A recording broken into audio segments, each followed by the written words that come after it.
This is Guitar Business Radio, the podcast for the business of guitar. No reviews, no demos, no idle chatter, just useful dialogue and information to help you get the most out of your guitar-related business. Whether you're a guitar builder or a guitar player or just something in between, this is for you.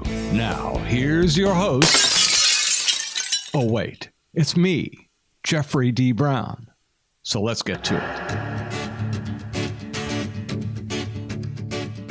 Welcome to GBR, episode 12, and today we'll be talking at length with Andy Beech of DeHatry Guitars. Now, while you may know him for building all those guitars for Prince and other well-known players, there's a lot more to his 30-plus years in the business, including a brand new project that's been taking him regularly to Africa and back, and that's coming up in just a few moments, so stick around for that. We'll also be continuing our discussion about taking your business or career to the next level in the value shot, and that's our segment at the end of the show after the interview. And by the way, it's called the value shot for a reason. Like I've said before, we're a business program and our goal is to deliver value to our listeners, just like any business has to do with their customers. Now, where most businesses deliver value in the form of products and services, the value that a show like GBR delivers generally comes in the form of information or inspiration or entertainment. And that's probably the order of importance as I see it. So we hope you'll get value in one or more of those categories. And if you have any thoughts or suggestions on any of it, chime in. We want to hear from you. Now, some of you may have had a chance to visit our participate page on our website at guitarbusinessradio.com. And you know, we're always tweaking and upgrading stuff on a regular basis, and we've added a few things and streamlined that page quite a bit. One of the things we'll be introducing on the show in upcoming episodes is our Guitar Business Minutes feature. Now, this is a chance for you to be on the show. All you have to do is record your 30 to 90 second message. Now, that's a minute in my book. Do this on your phones or computer's sound recorder, or even easier, you can call our GBR hotline and record it just like a voicemail. We'll take those files and produce them into Guitar Business Minutes, and we'll try to play as many as we can on the show. Now, anybody can do this. And if you want to be really extravagant, we'll professionally produce a Guitar Business Minute for you if you become a Patreon supporter at the Guitar Business Executive level. But you get all the information on this on our website. Just click Participate. Or, if you like, contact us with any questions and we'll try to help out any way we can. Now, it's time for this.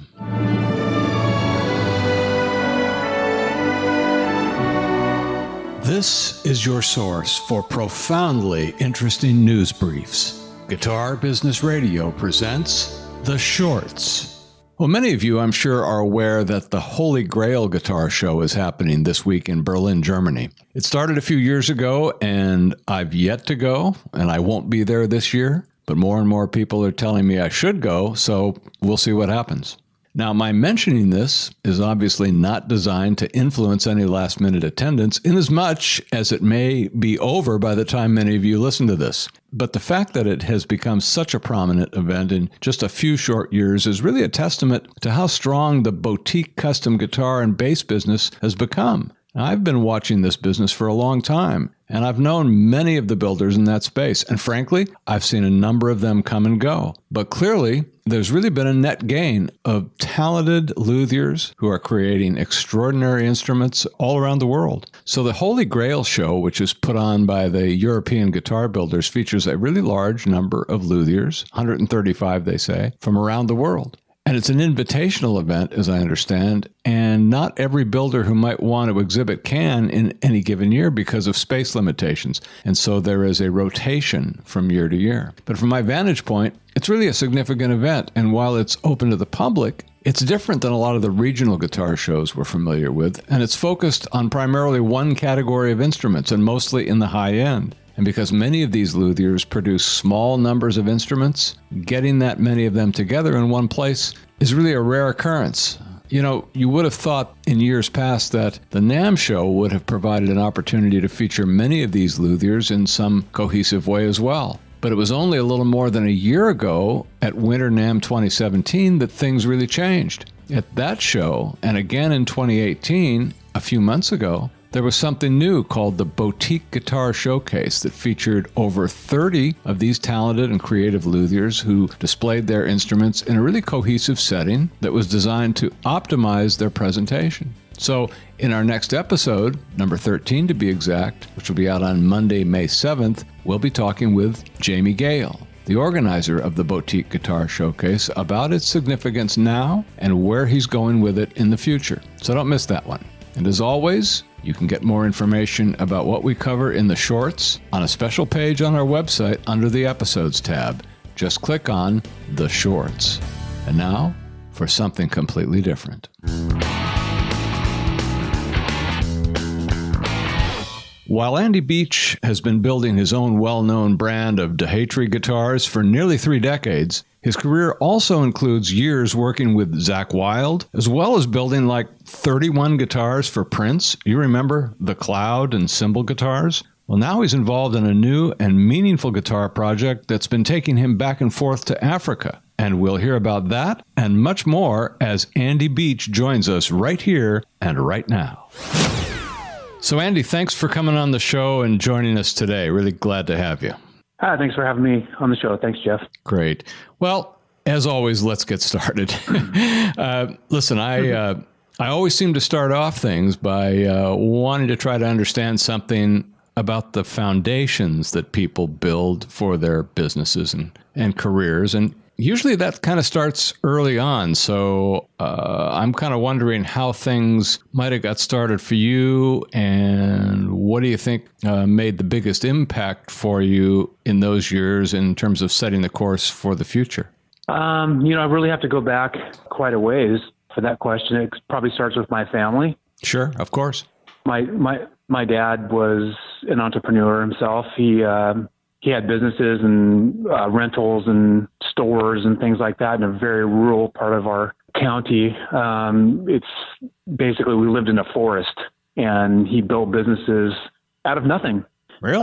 So he started, he decided he was a forest ranger. Mm-hmm. He worked for the United States Forest, and my mom was a postmaster. And, my mom had 47 boxes as her, Wow. That's how many people lived in our little town.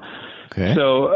So basically, there was nothing he couldn't do. He wouldn't say no to anything, and he decided that he wanted to build these businesses and have rentals and places for people to live and build commerce for the community. And he just worked his butt off, and that really trickled down to all of his kids, and it still does. Both my sisters are, they work for themselves and own businesses, and mm-hmm. So. It really comes from a family of people that worked really hard and saw results because of it. And there was no excuses either. There was no, you can't make up a reason why something didn't happen. That wasn't even part of the conversation. It was like, well, no, the conversation needs to go, what's going to take to get it done? That's right. Not why it didn't get done. Perfect. Yeah. Sort of thing. Yeah. So that's how I was raised. And, we had a really great upbringing, and we lived in the forest. Basically, it was just unbelievable. We didn't have a lot of tools and stuff like that. We just, you have to just go for stuff. Like, for example, when I started playing guitar, the first thing I wanted to do was build one. Because that's just the way I thought. And that was about what age? What age were you? That was 13. Oh, wow. I was 13 years old when I got my first electric guitar, and it was a pile of crap, Japanese thing, whatever. Mm-hmm. But it was my guitar, and I looked at it, and I was like, man, I need to make one of these things. I mean, it was the first thing I thought when I brought the thing home. At 13, wow, that's amazing. Sure. Yeah. And so, of course, I go to my dad, and I'm like, hey, what's it going to take to build one of these things? And he's like, oh, this looks like a chunk of wood to me. He didn't care about the guitar. He didn't, it wasn't anything to him. It was just another thing. So, we managed to find ways to do stuff without bandsaws, without, we had a little router, but basically got stuff done. And that's how I learned how to do stuff. And I fell in love with the woodworking process. And they were very supportive of that. Once they saw that, oh man, this kid's actually doing something with this, our school had a lot of tools, which was really nice. So I made sure I got enrolled in a lot of wood shop classes really early. And so I would skip other classes to go to wood shop. I'd jump out the window from math class and go to wood shop, you know what I mean? So and the teacher loved me because I was very respectful, and he would let me come into class, and I was building all this cool stuff, and the kids thought it was kind of neat and everything like that or whatever. because nobody was doing that kind of stuff in 1978. Now, did you actually in our school? Did you actually build a guitar somewhere in that span of time? Sounds like. Oh, absolutely. Yeah. I built one when I was 13 without using the wood shop at school. Like, my dad would be like, I don't know how to cut this shape. I don't understand. We don't have the tools. We don't have the saw. And we didn't have a jigsaw even. We didn't have anything. We had a skill saw. Oh, and boy. So they don't cut too many round things with that. Yeah, no, it doesn't cut round very well. But so I ended up hacking this thing out, and of all things, it was like a BC Rich Mockingbird shape. That was my first guitar. Okay, all right. Which was not a super easy thing to cut with a skill saw. I guess not. He handed me a rasp. So here's the rasp, and here's the vise. Right. Have fun. Handmade. And, that guitar got put together, and it worked. And so I was pretty stoked on that. I was like, oh man, this is so much fun. I mean, even as hard as that was and as painful as it was like, this is cool. And so by the time, when I actually got into high school and there was that great wood shop in there, I just was like, oh my God, I got to be in this every day. And so unfortunately you can't do that. They don't really allow you to do that in school because you have other credits you're supposed to get. But somehow I managed to be in there quite a few hours a day. And the woodshop teacher was very lenient, and he trusted me, and he just let me kind of go for it. And so I built a lot of stuff in that woodshop. And were you able to build any guitars, or were you building cutting boards and things like that? Or? He kind of let me not do the normal, once he saw that, I did the cutting board the first class, of course. You have certain protocol you had to follow or whatever. But once he saw that I had a whole different thing going on, and he kind of just let me go for it for a while, and then he was like, "I'll just do whatever you want." And he was really hard on me when he graded, though. It was kind of funny because he somehow put me a little bit in a different spot than everyone else. These other people had glue all over everything and stain and crap everywhere, and mine were pretty nice pieces, and I would still get not that great. I'd get a B. And these other kids would be getting B's as well. And they're like, hey, wait a minute. So he set the bar high for you, probably. I guess. I don't know. But anyway, he liked me, and it was a good, and you learned something. He's probably saying, if I set the bar a little higher, the kid's going to learn more and is going to excel. And it probably was a strategy on his part, don't you think? Yeah, it might have been a strategy. Yeah, it could have very well been. And it kind of made me mad. So I even tried harder. And so I suppose it worked, there you go. So at that level, yeah. So you did that, and at some point, where did it go from there? When you got out of high school, did you continue on doing that, or what? Oh, absolutely. I got out of high school. I wanted to be a musician. I wanted to, I love playing the guitar, I love building and everything, but I wanted to try to, be a rock star first. Everybody, of course, has the, everybody wants to be a rock star. Eddie Van Halen, come on. So I moved to Seattle and went to a community college called Shoreline Community College. And it was basically like a recording and theory thing all kind of mixed together. They kind of lumped this thing together because the course really thought that you need to know one to know the other. You can't just, you want to go record somebody, you need to understand music. So they really applied the theory to the recording and everything. It was a really good program. And so that was great. I went there and I met people, and I built guitars in the garage that I was living in, that kind of thing. And I kept going, kept doing all my thing, whatever that was. And then I decided to move to LA in about 86 or 7. Mm-hmm. Because I didn't think that Seattle, if I would have stayed in Seattle a couple more years, the grunge scene would have taken off, and that would have been great. But I was just before that. Oh, okay. Moved to LA. Yeah, right. Yeah, timing. So I moved to LA, which was great. I got a job pretty much right away at Carvin Guitars, that was right across from Guitar Center on Sunset Boulevard on the Strip, and that was an okay job. Carvin was, a bigger corporation, and they had all these rules, and they wanted me to sign this thing that said that I couldn't do anything. I couldn't make guitars or sell guitars or anything 5 years after I left the company, and all this rigmarole and all that kind of stuff. So I was like, I'm not going to sign that.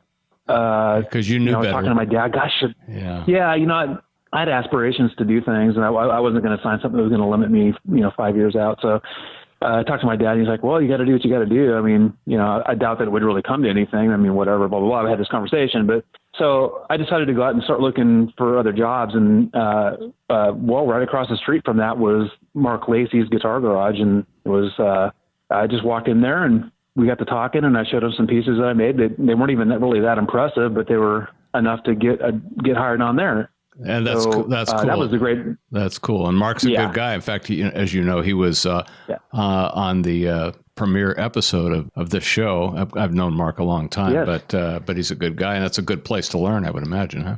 Well, Mark was he was an unbelievable person. I mean, his skills were one thing, but just being able to hang out in the shop and watch him and ask him questions, and he was very humble and sincere with his responses, and was really honest as well. It wasn't like he wasn't trying to blow hot air, ever. It was just like, it was sort of like he would give you a leash and then you would go, dude, now what? And he'd be like, oh, no, you're fine. You just got to do this and this and this and this and whatever, and you're good. Okay, cool. He's a pretty mellow guy. Yeah, really mellow guy. And I screwed up a couple things. There was a couple things that were kind of a bummer, but we got over it, and I didn't get fired, and sort of stuff. But so I really felt like we became pretty good friends, and he trusted me in the shop, and it was. I learned more in that year or year and a half that I worked there than I probably did since or before, because his skills were right up there top notch with everything. Now, is that when you got to know Pat Wilkins as well? Yeah, of course. Yeah. Pat was the premier painter in LA at that time and probably still is. I'm sure he still is. That was a long time ago, but, Pat's a great guy. I mean, I just called him the other day and asked him a technical question about some of the product that we were using, and right away he comes back with a solid answer, Yeah, he's always willing to help. Yeah, he knows his stuff. He knows it. Totally, yeah. And he's always willing to help, and he never, you never get a bad attitude from him. It's just, I was really blessed to be in that circle, because it could have totally went the opposite direction for some kid that just went to LA, And you were only there for what you say, about a year and a half or so? I was at the Guitar Garage for a year and a half. I was in LA for about 2.5. Okay. And, LA, unfortunately, really wasn't my thing. And because I grew up in the trees and the woods and that kind of thing. So being in big city life wasn't, it just wasn't my thing. So I decided to move back up to Washington here and pursue, because, UPS goes everywhere. So, I mean. Sure, of course. So what did you do when you got up there? Guitars. When you got up there, as I try to kind of piece it together, at what point did you actually feel like you were in business for yourself? Did that happen at some point once you got up there? I mean, I know you did a lot of other things we're going to talk about, but was there a point that you decided that you were going to be in business, or what were you doing? Absolutely. I mean, I came up to Washington to start a guitar business. That's like... Mark, working with Mark, I was like, okay, I have the confidence to do this. I mean, I can do this, and things are turning out really good and that sort of thing. So when I moved up here, it was for the sole purpose of putting a guitar company together. Mm-hmm.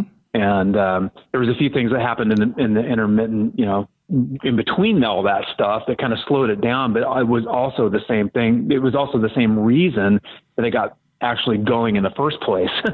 So it took a little longer than just moving up here and starting to build guitars, because the marketing and all that stuff is one whole thing that was just caught me off guard a little bit. But, I went to the NAMM show and did all that stuff and found out really quickly that you can't just go to the NAMM show and sell guitars. That's not the way it works. The overnight sensations are few and far between, and more often than not, they don't last. But you got your feet wet, and you'd already had a lot of exposure and that sort of thing. But let's, as we talk of the longer span of time, I mean, over many years, you've built a lot of guitars, but like a lot of builders, you've pursued a variety of other endeavors along the way. So I thought maybe tell us a little bit about those pursuits, and also what they contributed toward getting you where you are today. So it's kind of a two-parter. Okay. Let's go back to the beginning of that, I guess, to back up a little bit. Part of this whole thing, when I moved back up to Washington, when I was in LA, let's go back that far. When I was in LA, I met Zach Wild and we became friends, and he had just got the gig with Ozzy. And so being friends with Zach and everything, you get to talking and all this kind of stuff. And he asked me if I wanted to go on the road with him to be his guitar tech. And that was on the first album. And I refused to do that first one because I was living in LA trying to do my thing. Right. So I was like, gosh, maybe you could find somebody else for the first one. And he's like, okay, cool. Sounds good, man. And then, but for the second one, for the second album, the No More Tears album that he did, he called me up after I'd moved back to Washington, and I went on the road with him for 5 years. Part of that with Ozzy, part of that with Pride and Glory. Mm-hmm. So I was his guitar tech for almost 5 years. And that led to a lot of different things. But the main thing is that, I mean, I met a lot of people and in the music industry, which was just basically, you can't just make that up. You can't just go meet these people. You can't like just walk into some rehearsal room and you're going to meet, Ozzy and Sharon or whatever. And, so it was it was very, very opportunistic. I mean, it was a good timing for everything. A lot of doors opened. So a lot of doors opened, yeah. And of course, I was still looking at wanting to play. I was still trying to do that and whatever, and pursue both guitar building and playing, which I found out later in life that you pretty much can only have one, true passion. You can't do all this stuff because it dilutes it a little bit. Takes way too much time. Yeah. Especially a passion is a passion. It takes a lot. It sucks the oxygen, out of the room, as they say. Maybe not the best analogy, but that's kind of what it does, though. Yeah. Yeah. But that was a good move for me because I also got the opportunity to do the Prince guitars through the Ozzy connection, because one of the bass tech actually went to work with Prince, and they needed some cloud guitars built because I'm not sure the connection with Dave Rousson or how that happened or whatever, but they needed somebody else to build the cloud guitars, and they sent me one of the clouds, and I ended up building a lot of cloud guitars. Yeah, you said like 20 or something like that, or some big number, right? Yeah, it was 27 that I actually built for Paisley Park. And then after that, a few years later, I got the contract to build a bunch of cymbals for him too. So that was kind of cool too. So that connection really paid off in the long run. The cloud, all those cloud guitars, what was the span of time that you built all of those? They would run out of them, and you'd have to build more. Is that? Well, the thing with those were, I built 3 of them right away. We had probably almost a 7 or 8 month break in between the last Ozzy shows and then when Zach went out with Pride and Glory. Mm-hmm. So I had a pretty good span of time there. So I made the first 3, and then I went out on the road, and I got the call to make 12 more. And the first 15 were because they wanted a bunch of colors. I see. So they wanted to be able to match his outfits and stuff like that, because everybody knows what Prince is about. It's all about performance. Sure. So outfits had to match this, and that had to work with that, and he was very particular. And those first 15 were just painted a bunch of different colors. It was crazy. And the second 12, or the third batch I did was 12 more, and a lot of those ended up in like hard rock cafes and things like that. Okay. I got it. Then the cymbal guitar, that was you only did a few of those, but how did that pan out? Well, that panned out pretty cool. I mean, those things were really difficult to make. I would imagine. They had a lot of carvings and all that kind of. And the paint jobs of all things, you think, people think, oh my gosh, all that woodworking, the carvings and all that stuff. But actually, the paint jobs on those guitars were harder and took longer than the woodworking. I'm not sure how to explain those things. Pat would know. He would just be like, oh yeah, because it's just like, what do you do with the frets? Because the fingerboard's painted. You leave the frets in and you try to paint around them and do all this stuff, or you take them out, try to put them back in, and you're fretting the instrument with, a painted fingerboard, and trying to get a nice fret job is nearly impossible. So how did you do it? It's just it's as long as I ask the question. Yeah, I completely convinced the painters. There was Prince had a guy in Minneapolis that did the majority of his paint jobs, and I had to almost fist fight the guy to tape the frets off, because anytime that the painters, what would happen is the painters would pull the frets out. And I found this out on the first cloud guitars.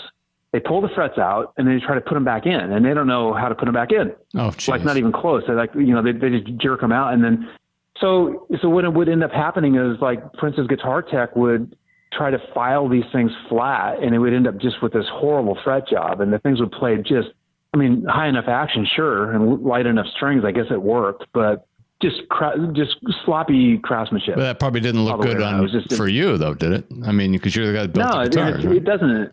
Right, totally. And so I get these things back, and I'm looking at them. It's like, you guys can't do this anymore. Listen, I go, how do you charge in Paisley Park to do these things? He goes, well, by the hour. And I go, so what's the problem with taping? Just try it on one guitar. Tape the frets off. You can get an 1/8-inch tape. It takes 5 minutes I can do it. You can just whip them out. 5 minutes to tape the frets off. Leave a little tab on one end so you can pull the tape off easy. And do it every few coats. Don't just leave them on there and then try to get it off after all the clears. You know what I mean? Like, take it off after the color, put them a new, you know what I'm saying? Like, sure. Be vigilant about it. Mm-hmm. And so they finally did it, and it worked great. And so I used super, like 6,000 the Dunlap fret wire, and it worked just fine. And it looked really good. It was clean. They played great, so the whole thing worked out. But but it is a bit of work. You have to, put your head down and like you're going to be doing a lot of little tedious bits to get that to work. But I think it's worth it. So anyway, that's what we ended up doing on pretty much all the cymbals for sure, and the majority of the clouds, especially the first 15, mm-hmm. or I should say the first 3 kind of got screwed up a little bit. We had to do them over, and then the second 12 we did it that way, and then all the cymbals. Right. So. Well, let me ask you this, as we're talking about Prince's guitars. I guess my business related question is, how did building those guitars affect your business at the time? I mean, we can talk about how that is now, but did it benefit you other than being paid for it? Did it benefit you in any other ways doing those guitars at that time, or were you just kind of the guy in the back room? Oddly, I was more the guy in the back room. Yes, did it have some prestige? It depended on the person you were talking to. Mm-hmm. Fans of different artists and things like that, take different, they approach things differently. If somebody loved Megadeth, for example, could care less about Prince's guitars, Sure, of course. But on the other side of that, the guys who loved Prince, thought that was the greatest thing in the world. So it was kind of weird. It was, I was very grateful for the work and everything, but at the same time, it really didn't do anything. It didn't really gain me a lot of business, and it didn't really, a little bit of prestige, I guess, with the people who were Prince fans. But other than that, really, it kind of sat stagnant, unfortunately, until he passed away a couple of years ago. And then some things changed, didn't they? Yeah. I mean, so now all of a sudden I'm getting phone calls and emails daily or every other day, how much for this, how much for that? And, so it's very interesting. And it's kind of a shame that I had to, take that path. But it is what it is, I guess. And so I've built more cymbals now than I, in the last 2 years than I had for him, altogether. Well, so you got quite a bit of press, as I recall, around the time of his death, because I certainly saw some of it. And then in looking at some of your stuff more recently, there was quite a bit out there. So I imagine that puts you on the map a little bit in the eyes of some people. That probably helped instigate some business in terms of making those guitars now. Is that right? Absolutely. Yeah, there was some pretty good press. There was a couple TV interviews. I saw one of them. Yeah, I did. Yeah, there was a lot of paper, like newspaper interviews, and I did probably a dozen radio interviews.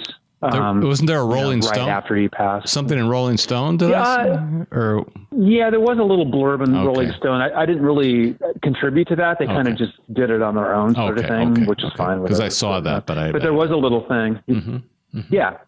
So that is certainly something that, and you're continuing, or at least if orders from time to time may come in for you to replicate those instruments. Is that right? That is correct. Yeah. Yeah. Good. So let's move on to something else right now, because I know that you've been back and forth to Africa a few times, and you've got a fairly major project that you're involved in over there. So I wonder if you could take a few minutes now and talk to us about that and give us a sense of what that's all about.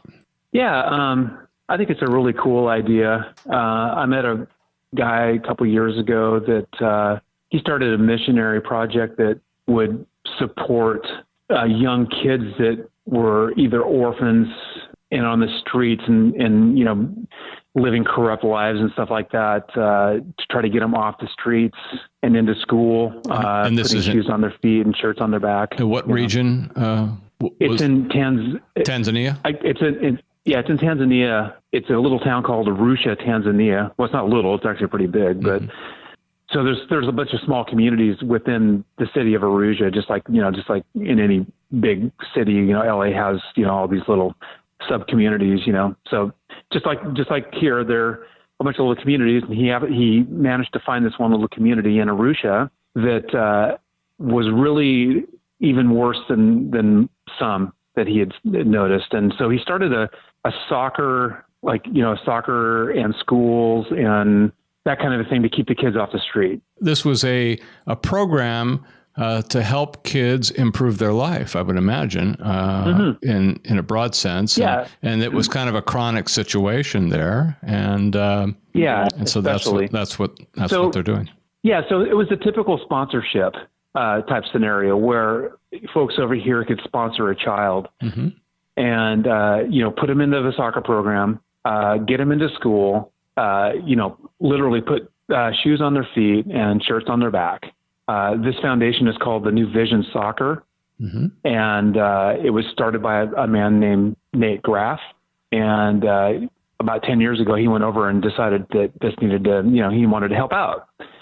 The problem that he found, and that most people do find out like sooner than later, is that humans become fairly entitled when they're given stuff. So the problem that we run into when we sponsor these kids is that when they grow up, even though that they realize that they're 18 now, that they need to move on and go get a job, it's really hard to find work. So there's nothing to do. So they're still begging for the sponsorship. Right. That's understandable. So, yeah, and I understand it too. And, Americans have big hearts and they try to, keep giving money and stuff like that. Well, it's not really solving any problems. It's sort of masking it. And so what Nate decided to do was start a trade school and do a woodworking shop, because there's basically every third person in Arusha makes furniture, and not very well. There's some people that do good and there's some people that do bad. So he thought, well, shoot, why don't we get a little shop together? And I'm telling you, a little shop. This is maybe 14 by 20. Yeah, that's a little mud hut. And a dirt floor, and trying to set machines up on there, that kind of thing was kind of crazy. But anyway, so he started this shop, and with the goal of teaching these young craftsmen how to build furniture and other wood products that they could sell, and then try to become self-sufficient. So that's a great idea. So he wanted to expand on that and try to get a product that would work in the States.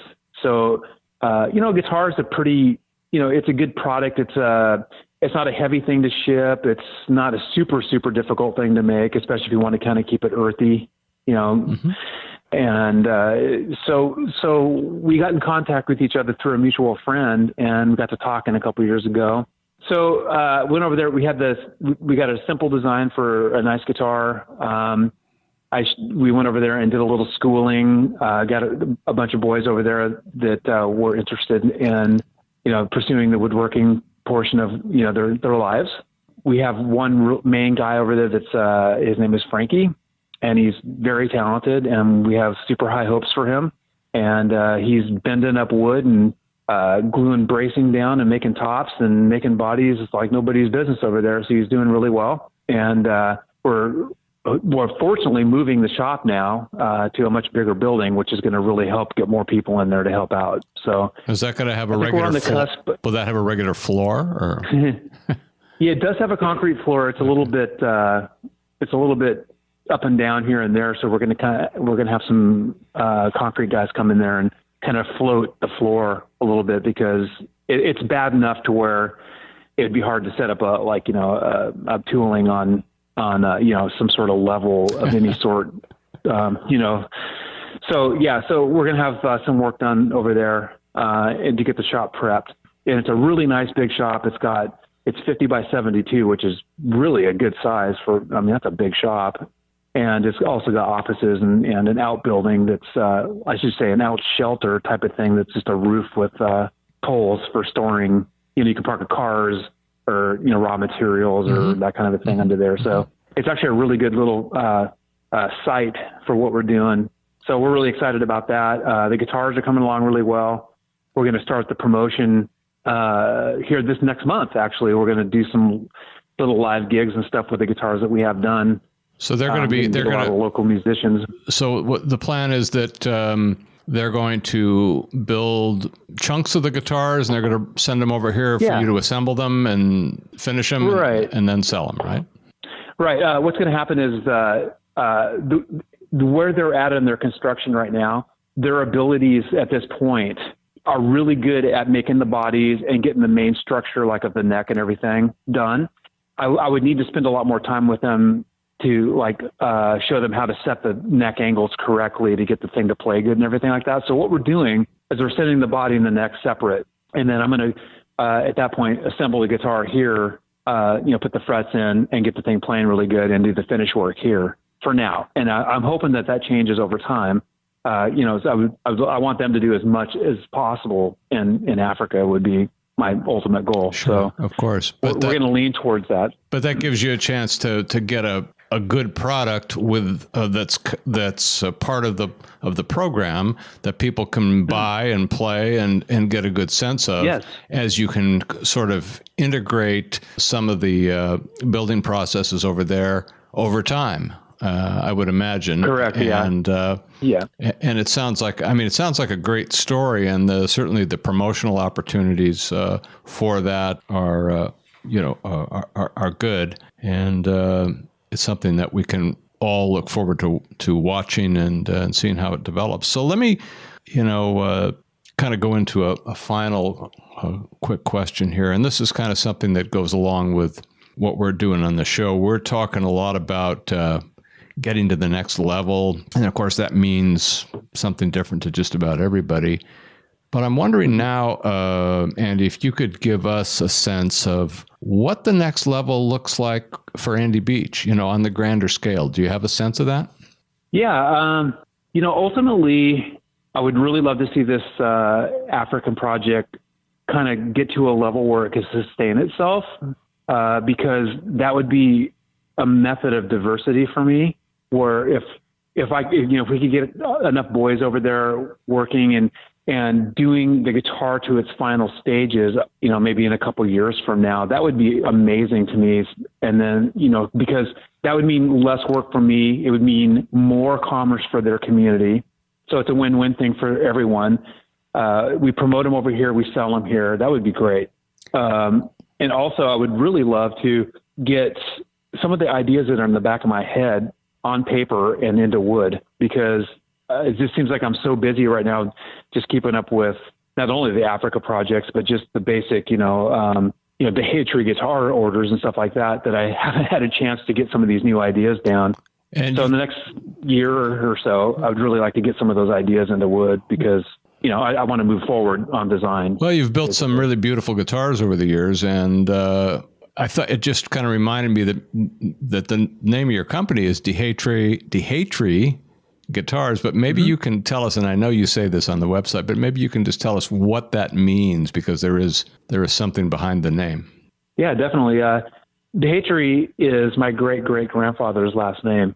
And when he moved over here from Europe, everybody was having a hard time, saying those crazy French-style names. Everybody had a different way of saying it, and nobody could understand what was going on. And it means beech tree. So that's how Beech came along?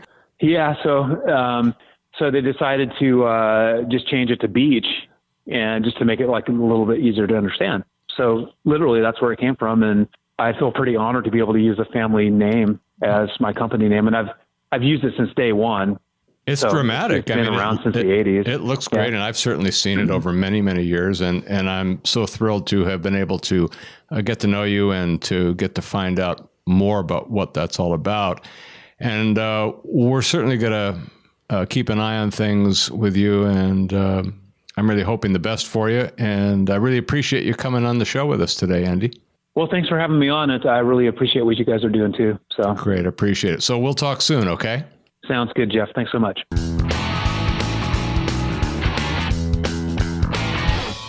So in episode 10, I started talking about taking your business or career to the next level. And remember, my approach is to give you this in small foundational bites that you can easily digest and integrate into your thinking if you so choose. We started off talking about having the vision to see yourself already operating at the next level.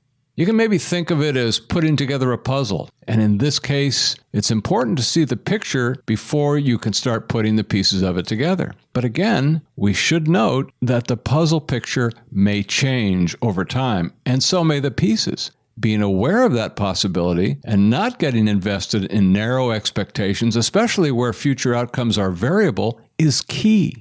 Remember, I talked about this in episode 5 when we got into the perils of the expectation game. And have you started to notice that all of the stuff I've been talking about is related in one way or another? That's why it's important, if you're interested in getting the most out of this, to go back and listen to the value shot segments from previous episodes if you haven't done so. And of course, the easiest way to do that is through our Patreon connection, where you can have access to each segment in a special audio format, as well as written transcripts that you could refer to. So check that out if you like at patreon.com/guitarbusiness.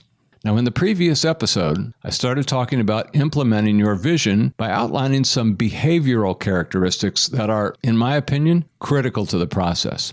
The first characteristic is attitude. And I mentioned 3 elements to look for. Those are polarity, are you positive or negative? View, are you long-term or short-term? And are you doing this for love or money? The second characteristic is focus. And my 3 primary elements there are clarity, discipline, and routine. But today, I'm going to introduce the third characteristic. You knew there would be 3, right?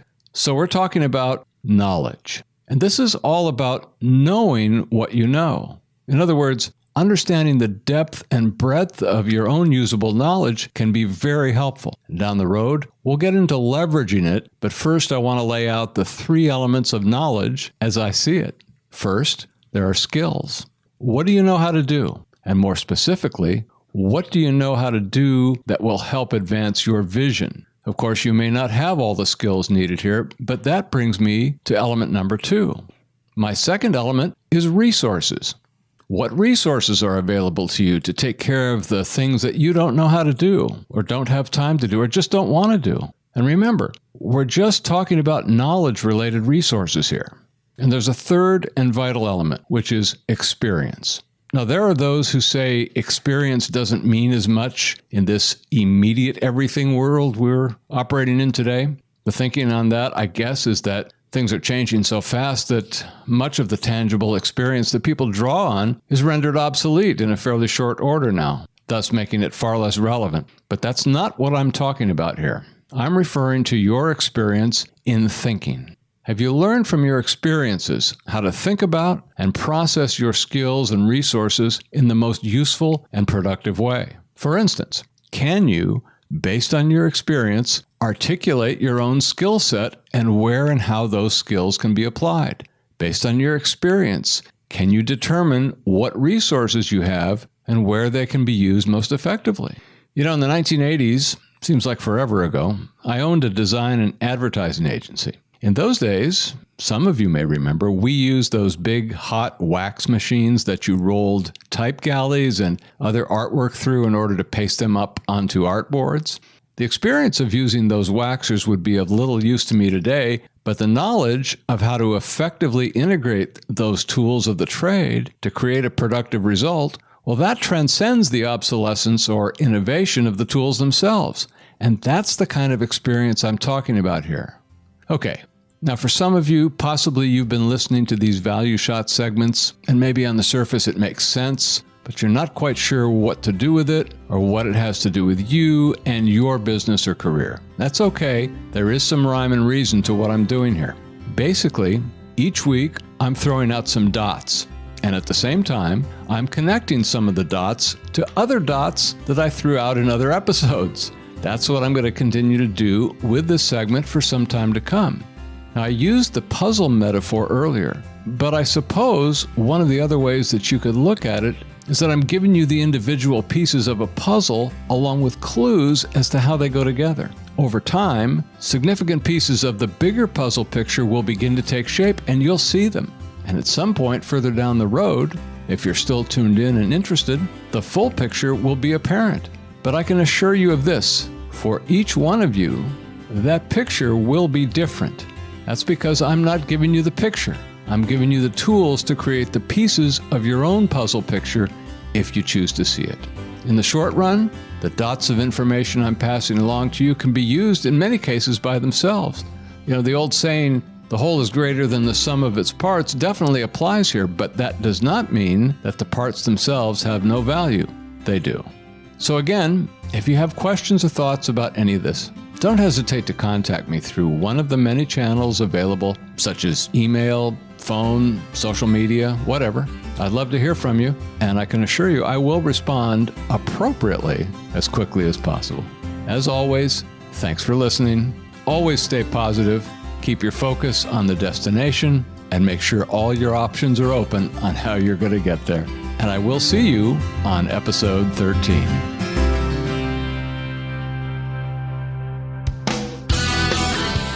And that's it for this episode of Guitar Business Radio. Thanks for being with us. You can stay tuned and stay in touch at guitarbusinessradio.com.